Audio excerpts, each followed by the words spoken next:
بسم اللہ الرحمن الرحیم۔ السلام علیکم۔ ربی انی لما انزلتا الی من خیر فقیر۔ اے میرے رب، میں اس خیر کا محتاج ہوں جو تو میری طرف نازل کرے۔ ایک وقت ایسا آتا ہے جب ہم سب کو لگتا ہے کہ ہم تنہا ہیں، جب بھاگ دوڑ سے ہم تھک جاتے ہیں، جب لوگ ہمیں ہماری کمزوریوں کے طعنے دیتے ہیں،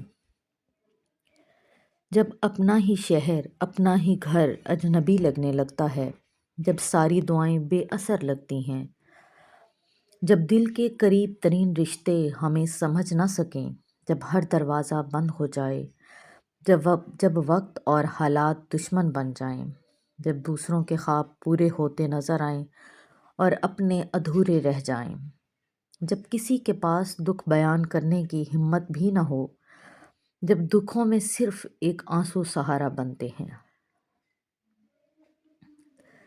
تب دل کہتا ہے یا اللہ، اب جو بھی خیر تو دے گا بس وہی چاہیے۔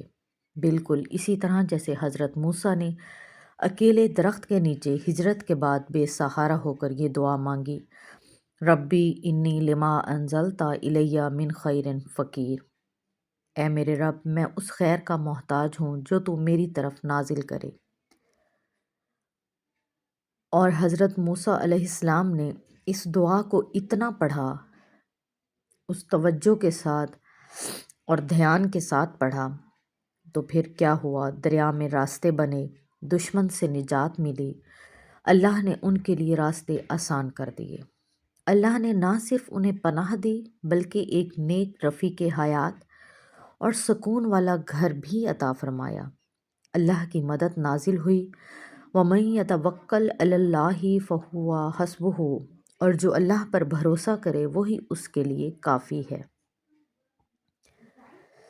تو آپ سب لوگ جب بھی کسی مشکل پریشانی میں ہوں تو اس دعا کو توجہ کے ساتھ اور اپنی پریشانی کو سامنے رکھ کر 500 مرتبہ اس دعا کو دن میں پڑھیں۔ کوشش کریں کہ جب بھی اس دعا کو پڑھیں لگاتار پڑھیں 500 مرتبہ۔ اگر نہیں 500 مرتبہ لگاتار پڑھ سکتے تو پھر آپ 200 مرتبہ ایک دفعہ پڑھ لیں اور 300 مرتبہ ایک دفعہ پڑھ لیں اور پھر دعا مانگ لیں۔